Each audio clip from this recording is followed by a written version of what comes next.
It's a place that Öcalan has a past, a present, and a future in, I like to say. The past, of course, linked up to the fact that Öcalan was abducted in Nairobi. In the present, people are very interested in Öcalan's ideas about democratic confederalism, particularly in the social justice movement, which has sprung up in the informal settlements around Nairobi, where people are organizing for something like radical democracy against the state, gender emancipation, also ecological sustainability. So they're organizing along roughly democratic confederal lines, and they're very interested in Öcalan's ideas. And I think there's a moment in Kenya that of political optimism with respect to the opposition, in which people are organizing for the future. And in that future, I think democratic confederalism and the space for Öcalan's ideas plays a very big role. So it's a very interesting place to be, and it's a place where Öcalan's ideas have taken off. And as I say, it's a place where there's a history linked up to the fact that Öcalan was abducted there. I think they're really taking roots in the informal settlements in particular. There's a lot of disillusionment with the political system, which is a political system of electoral democracy, and people are starting to think that we need something that is a more self-determining form of democracy. And so they receive Öcalan's ideas about democratic confederalism, understood as radical democracy against the state, as something which is very attractive to them. And the conditions of organizing in the informal settlements are such that they're pushing for taking things into their own hands. And so in that respect, they're always looking to learn more about what Öcalan's ideas about democratic confederalism means. And they're always asking, like, how do we go about building democratic confederalism? It's a movement of movements in the social justice centers, in the social justice movement. And many people are associated with the Marxist left, of different versions of the Marxist left, but the young people are increasingly interested in Öcalan's ideas, and the ways in which Öcalan's critique of Marxism and his elaboration of democratic confederalism seems to be worthwhile for them in their conditions. Yeah, I mean, Öcalan has been calling for peace since 1993. So this is far from the first time that Öcalan has been making the claim that he can bring peace and desiring peace.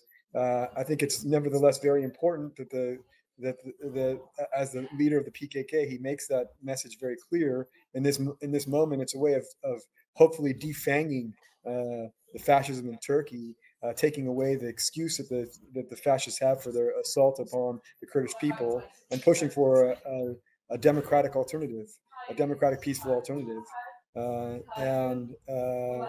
Yeah. In that respect, I think it's a very welcome development.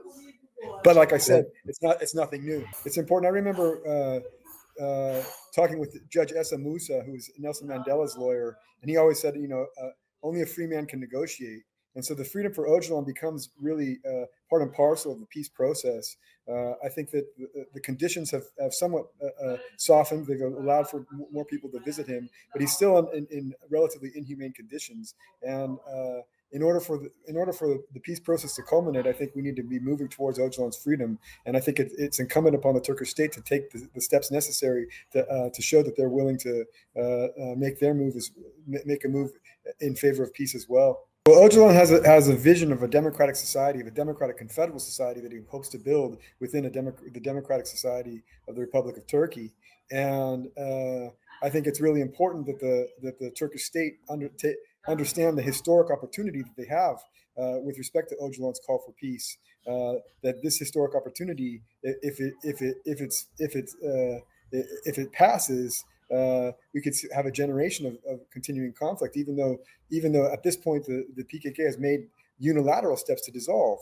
Nonetheless, it's incumbent upon the Turkish state to take steps towards a viable and desirable peace. I think that the EU has not been vocal enough with respect to its support for the peace process. It's made some comments in that direction, that seeing it as a good step, but nonetheless remains way too deferential towards the Turkish state's point of view, looking at things as internal matters for Turkey, rather than trying to exercise a kind of moral authority to push for a peaceful democratic resolution. And I think this has to do with different kinds of investments that they have in the Turkish military apparatus. I think that the UK claims to stand for democracy, claims to stand for peace and democracy, and I think they have again a moral obligation to speak out in favor of developments of peace. I think it would be very useful if they were to stop persecuting under the terrorist legislation the diaspora community here in Great Britain. That would be one kind of step, but they could also move much beyond their claim that right now that things like the freedom of Öcalan being internal matters, or the question of the revocation of the mayors being internal matters for Turkey, as opposed to pushing for a more coherent democratic position. Their position should be one of support for the peace process, support for some kind of political recognition of the Kurds in the region more generally. So obviously the Kurdish forces in Rojava, support for their continuing existence and continuing participation towards a democratic peace in the region, and more generally for respect for Kurdish rights. I do want to encourage people to understand and to look into a little bit more the excitement with which people are receiving Öcalan's ideas in Nairobi, in Africa, in the African context. And I want to encourage people to think about a future for democratic confederalism beyond a pan-Kurdish horizon. I really believe that Öcalan's vision of democratic confederalism provides a future for humanity. And I see it's taking root in the African context as evidence of precisely that future unfolding.